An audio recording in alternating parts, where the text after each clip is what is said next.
Hey, vinyl community, it's Dwayne Rockin' Doc coming at you with another video. This time we're going to look at March um, mail order vinyl finds.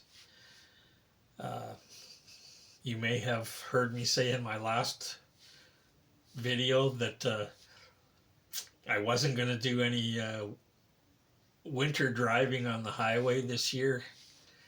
So I've done that so far.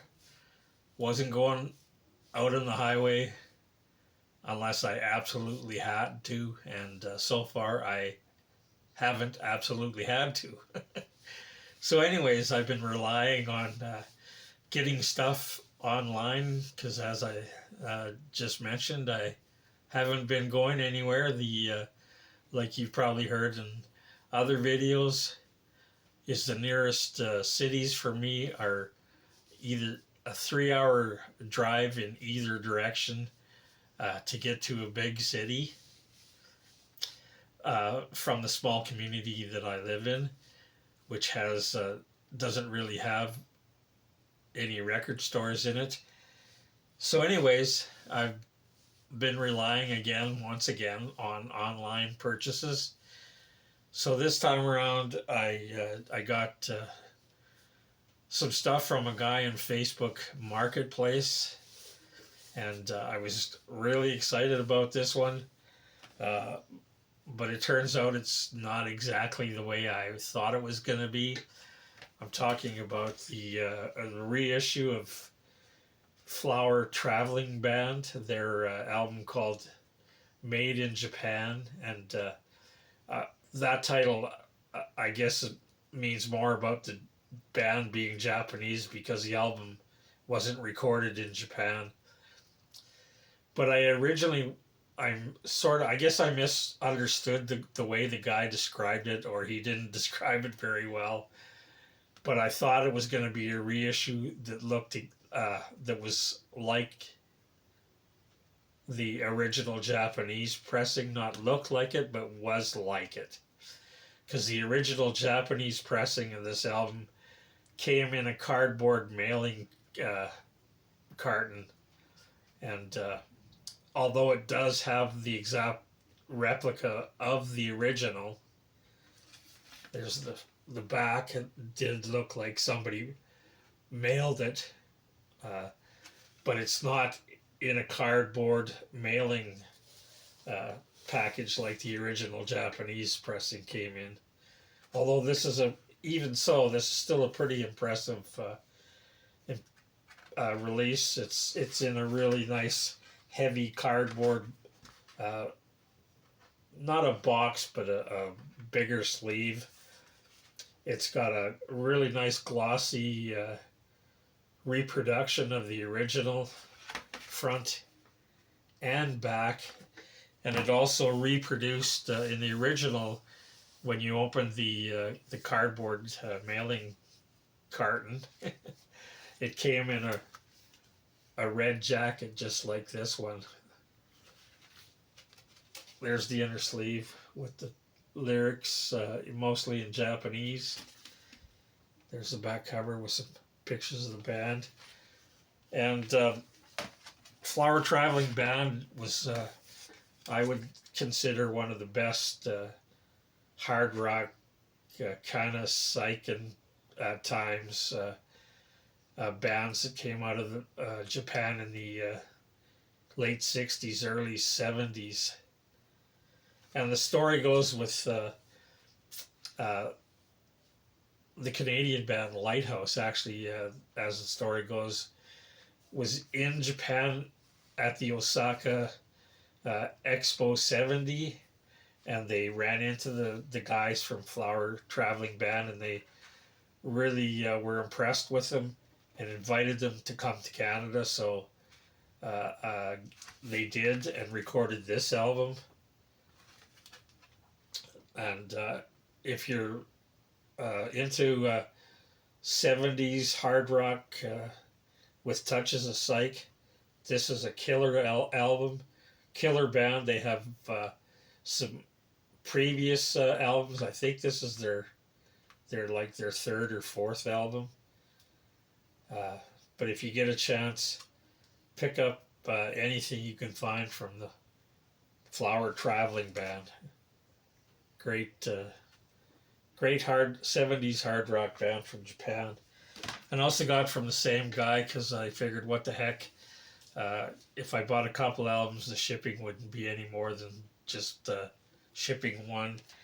So I grabbed this one, John Lee Hooker, remastered from the archives, still in the shrink with the hype sticker. There's the track listing on the back. The only thing I was kind of disappointed in this was it didn't have like an inner sleeve that it told you where all these recordings were from. There's a little blurb on the back, but it doesn't tell you where these recordings were made. It just says that they're from the archives and restored, carefully curated and painstakingly remastered recordings of rare and precious events in music history. But they don't tell you where any of the tracks were recorded, so that was kind of a bummer. But still a great album, sounds really good. Next up, I got some stuff from I hate to say it because a lot of people don't like it when you buy stuff from Amazon. But when you live in a smaller center like I do, and the nearest big city is 3 hours away, and you're not driving in the wintertime, sometimes you have to order from Amazon because even a lot of times when you order from Amazon, at least when I order from Amazon, you can't even find them in the record stores in the bigger cities around my area anyways. Maybe where you come from you can. But anyways, I pre-ordered a couple of things quite a while ago, before Christmas. I think I ordered all these. But I ordered the brand new one from the Helicopters.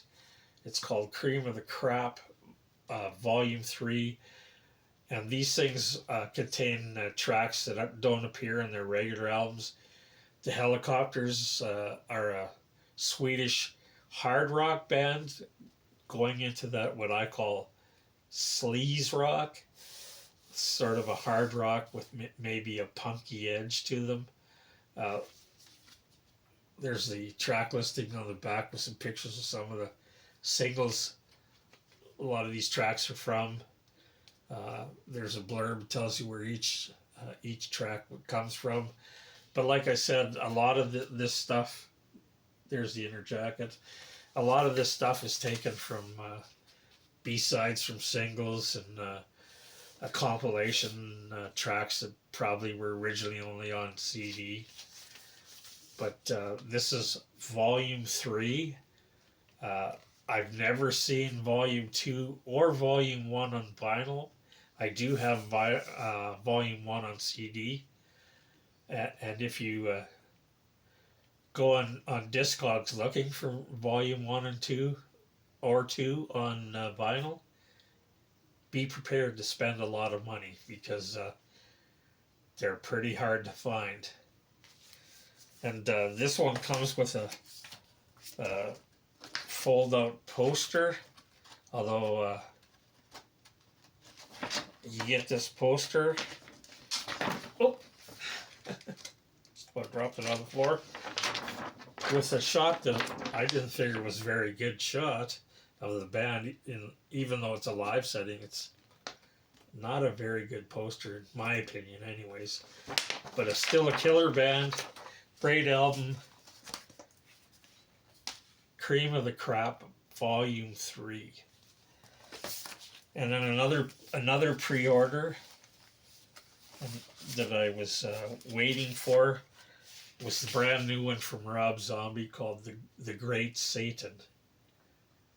Again, lots of killer artwork. There's the back with him and the track listing. There's a picture of him on the inside cover.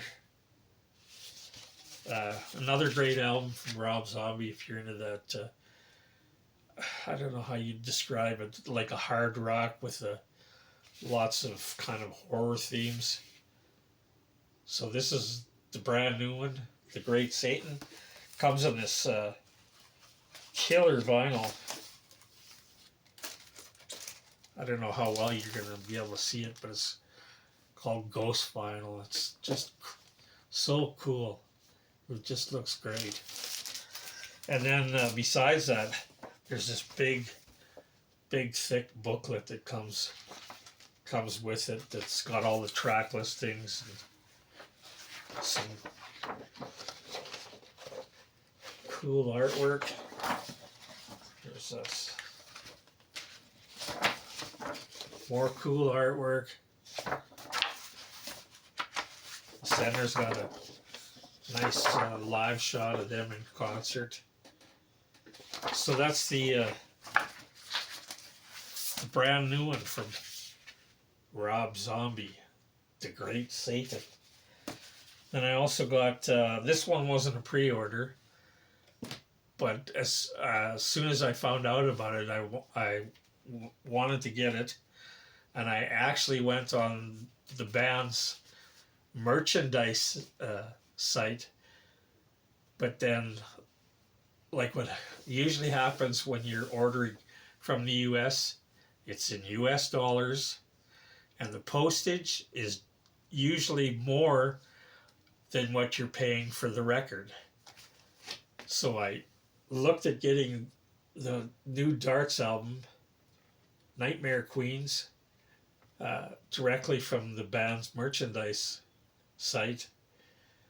But with the exchange and the postage in US dollars, the exchange from US dollars to Canadian would have cost me probably around $70 or $75 for this album, which was a little too much for me. So I saw it on Amazon for $37 Canadian dollars with free shipping, so I couldn't resist, had to get it. Great cover art. This is an all-girl garage rock / punk band out of the US. And just the cover art and the title of the album and some of the titles of the tracks. You'd think this was an album they would have put out on around Halloween, but no, it just came out like last month.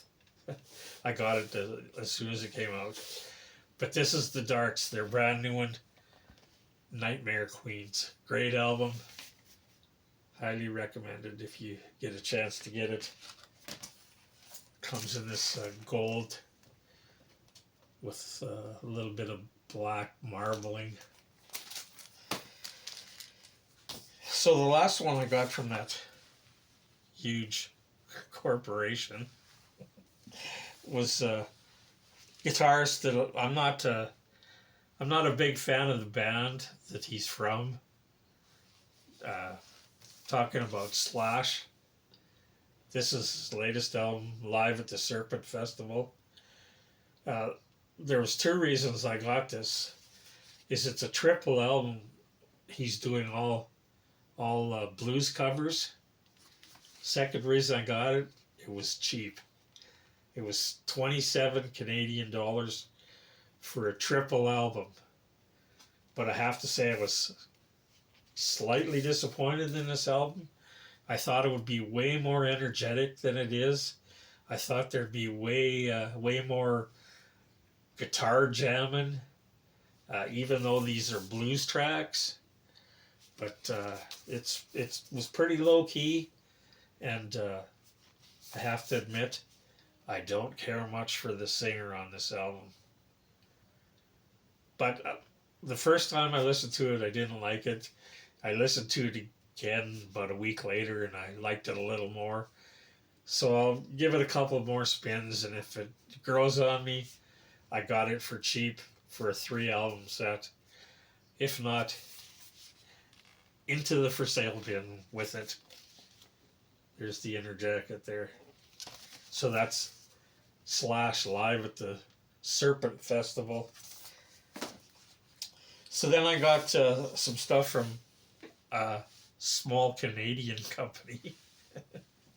uh, this guy, it's called Luke's Records.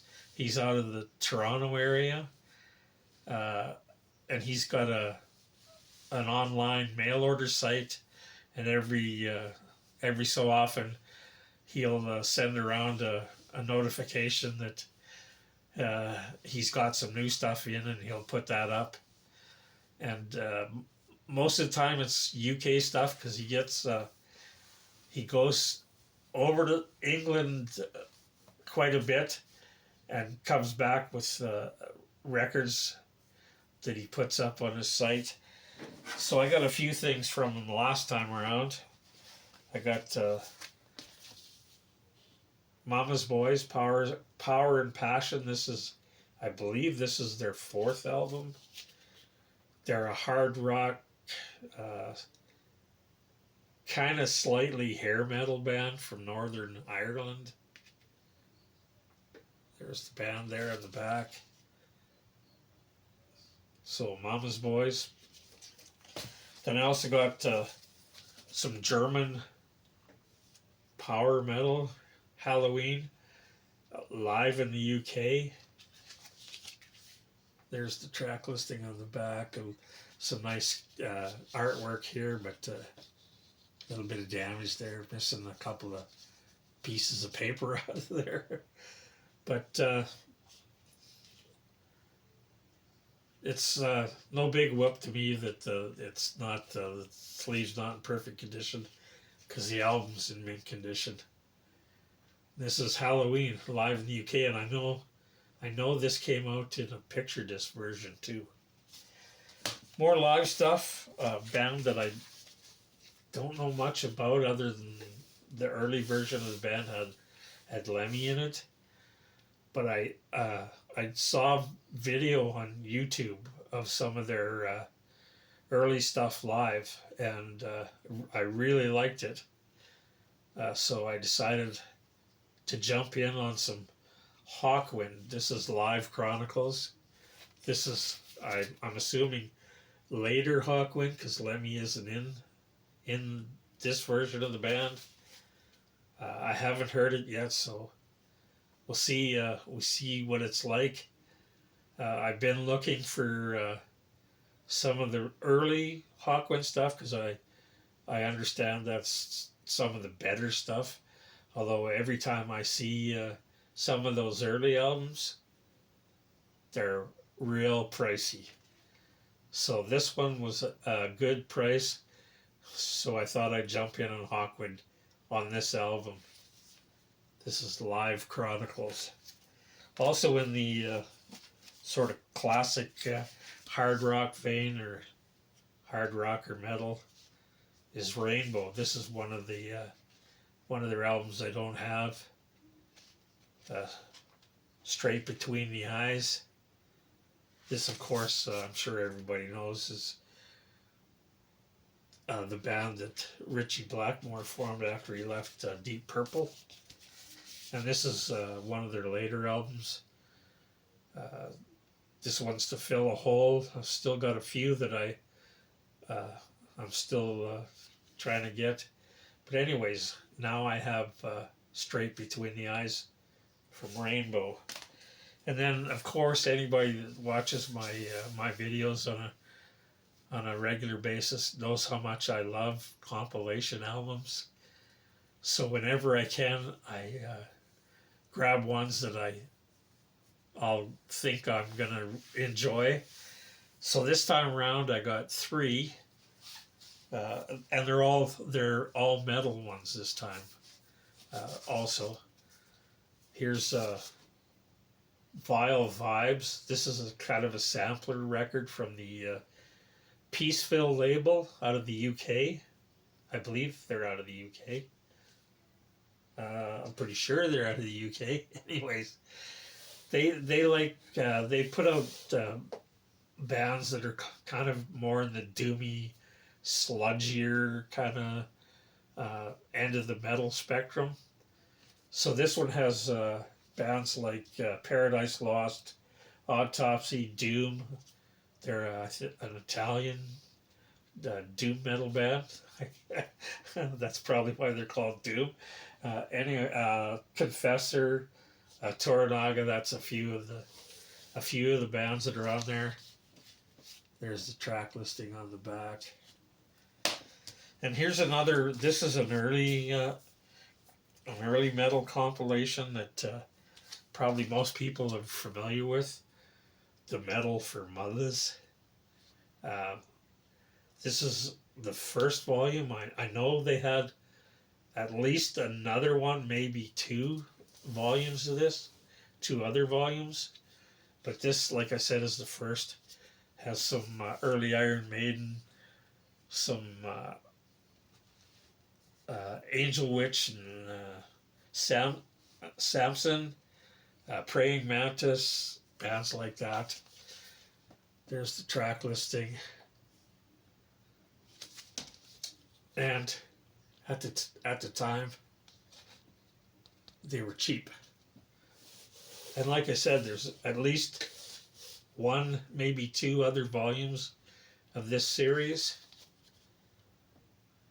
Metal for Mothers. And then I got a Greek double LP comp called Classic Metal Ballads. There's the track listing on the back. There's a little blurb on the inside with some pictures. And this has got bands like Deep Purple, Scorpions, Black Sabbath, Dio, Nazareth, UFO. And then, like I said, it's a Greek double LP sampler or compilation.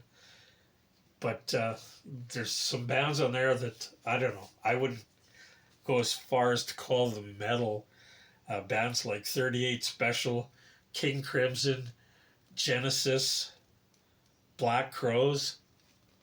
I wouldn't, personally, I wouldn't call those metal bands. But anyways, I guess some Greek guy that was putting this together figures, hey, what the hell?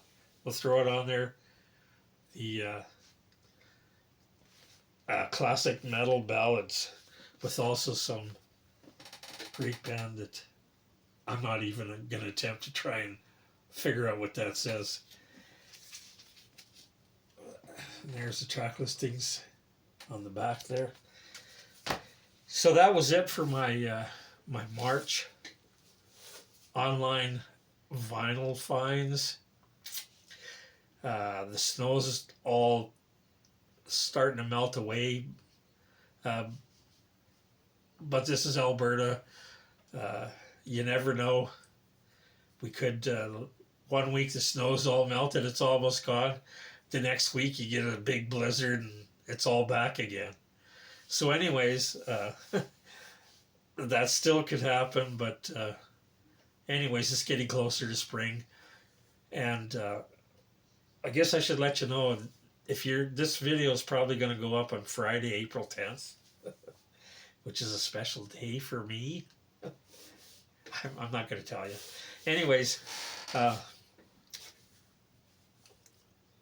on Saturday, April 11th, if you're a viewer in the Lloydminster area, make sure you come down to the community-wide garage sale at the Lloydminster exhibition grounds. I will be there set up selling records and CDs, lots of metal stuff, lots of metal CDs. So anyways, like I said, if you're in the Lloydminster area, Saturday, April 11th, I think it's 9 a.m. to 4 p.m. Come and check me out. Look at my stuff. Buy some of my stuff. And if you're in the Calgary area, on Sunday, April 26th, there's a big record collectors show happening there. Probably the biggest in Western Canada. The Calgary Music Collectors Show their spring version of the show. They have it twice a year, spring and fall. The fall one is not as big because the spring one is in the complex they're in, is in the curling rink, which they use in the springtime because there's no ice on it. Anyways, it's like I said, it's probably the biggest record show in Western Canada. There'll be probably at least 100 vendors there. So once again, if you're in the Calgary area, Sunday, April 26th, come by and see me. I'll be set up there again. Buy some stuff from me. And hopefully I'll be doing another video shortly after that showing you some of the great stuff I found there to purchase from the other vendors for my personal collection. So until then, I hope you like this one. Again, if you like it, subscribe, hit the like button, hit the notification button so it'll tell you the next time I do a video. So as always, till next time, stay safe, stay healthy. We'll see you again.